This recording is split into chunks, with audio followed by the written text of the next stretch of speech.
happens with vaccinations, there's a really sort of interesting development.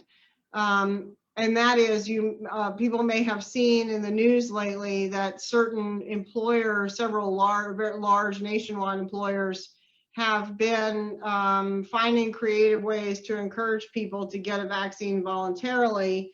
And one of those ways is that they're offering incentives to do that, including paying people for a set amount of time. So for instance, the dollar store announced a program where they were going to pay non-exempt employees for up to 4 hours of time if the person went and got vaccinated on their own volition.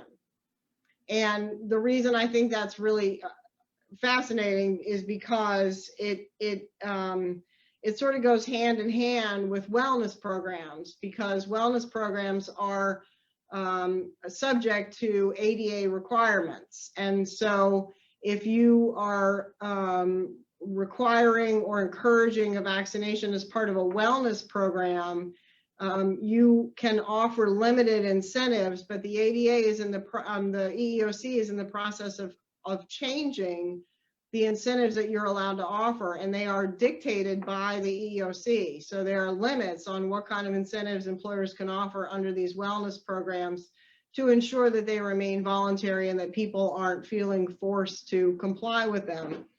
So what all this means in terms of the vaccination is that the wellness programs, as governed by the ADA, only apply to medical situations where the employer is getting medical information. So in other words, if you as an employer decide to do the vaccinations yourself, or have one of your or contract with somebody to do it for you so that you're getting information from the vaccinations, then you are arguably subject to the wellness program limitations under the ADA, and you would not be able to offer an incentive other than a de minimis incentive,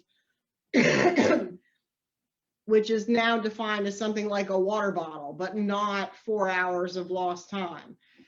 So if an employer chooses, though, to offer that kind of incentive, they can still do that as long as somebody else is giving the vaccine.